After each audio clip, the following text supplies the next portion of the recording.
Mencermati hasil perdebatan calon presiden semalam, saya memandang Anies dalam hal ini gagal baik sebagai politisi maupun sebagai seorang akademisi, seorang yang harusnya menjunjung tinggi nilai etika dan juga bagaimana sistem penilaian kinerja yang harus diperhatikan, bukan partai politik. Teman-teman, kalau teman-teman menyaksikan perdebatan semalam terkait dengan calon presiden, memang di awal saya agak khawatir dengan performa dari Prabowo yang masuk dalam jebakan Anies terkait dengan ketika Anies menyampaikan visi dan misi. Harusnya pada bagian visi dan misi ini, yaitu clear dari apa yang disebut dengan masuk ke wilayah paslon lain. Ya, harus fokus pada visi dan misi apa yang akan dibawa. Jadi belum bicara tentang bagaimana mengcompare dengan kinerja dari katakanlah Prabowo sebagai Menteri Pertahanan dan Keamanan. Nah, di sini tapi ya syukurlah bahwa Prabowo mampu kemudian mengendalikan diri dan juga masuk pada kembali fokus pada perdebatan yang ada. Nah, tapi saya ingin bicara soal kegagalan Anies sign quote sebagai seorang politisi dan sebagai seorang akademisi. Nah, kita mulai sebagai seorang politisi.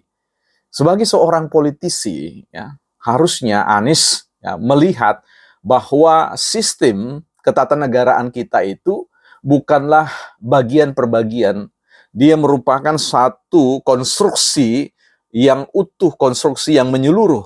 Ketika misalkan kita bicara adanya pendekatan di kampus terkait dengan riset, ketika ketika ada beberapa orang yang dipanggil yang mohon maaf mengalami gangguan penglihatan dan diminta mendefinisikan gajah, dan orang yang memegang belalai mengatakan gajah itu adalah panjang.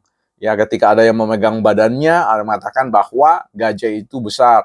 Ketika orang memegang telinganya, maka gajah itu lunak, lembek, dan sebagainya. Nah, cara melihat sistem ketatanegaraan kan seperti itu, bahwa negara ini merupakan support system, ya, satu bangunan, satu konstruksi yang utuh dalam banyak sekali dalam kekompleksan sistem, ya, sub-subsistem yang ada. Jadi ketika Anies bicara tentang ya, keberadaan etika soal menyerang Prabowo dengan persoalan gugatan etika-etika, saya kira ini ada sesuatu yang keliru ya. Karena kita bicara tentang evaluasi kinerja menyangkut tentang sistem nilai, ini dalam hal ini Prabowo tidak ada kaitannya. Prabowo dan Gibran itu tidak ada kaitannya dengan persoalan etik. Kalau ingin menggugat persoalan adanya pelanggaran etik, ya gugatlah sana, ya, sistem kenegaraan kita. Ya, siapapun, apakah itu birokrasi, apakah itu bicara tentang legislatif, yudikatif, ya itu semua bagian mereka, bukan bagian Prabowo dan bagian Gibran. Jadi sebagai politisi harusnya fokus saja pada persoalan visi dan misi. Kalau kemudian rakyat memang suka dan trust terhadap performa dari Anies, saya kira pasti akan publik akan memberikan respon positif dan kemudian mendukung. Tapi kalau kemudian pendekatan yang dipakai itu selalu ingin framing masyarakat ya pada isu-isu yang sebenarnya itu sudah isu usang, bukan soal etikanya ya, tapi soal bagaimana mengangkat itu sebagai sebuah isu dalam rangka untuk menarik ya kesan-kesan tertentu atau keuntungan-keuntungan tertentu. Ya, orang bilang jangan menarik satu keuntungan pada konteks di mana itu melukai perasaan orang. Ini sebuah etika yang tidak bisa ditawar. Kemudian saya bicara soal dari sisi kegagalan sebagai seorang akademisi. Kita di perguruan tinggi itu mengenal bahwa skor pemberian nilai ya, dari katakanlah 1 sampai 100, ya kita sebut saja logikanya Anies, ya, pemberian nilai 11 itu sesuatu tragedi yang harus dikatakan bahwa ini yang gagal siapa? Ini mahasiswanya atau dosennya? Ya. Yang gagal ini adalah si pemberi nilai. Ya. Ketika seorang mahasiswa dalam dunia akademik itu diberi nilai 11, kita lihat kalau dia kerja, kalau dia mengumpulkan tugas, ya, itu tidak akan mungkin di bawah 5 pun tidak.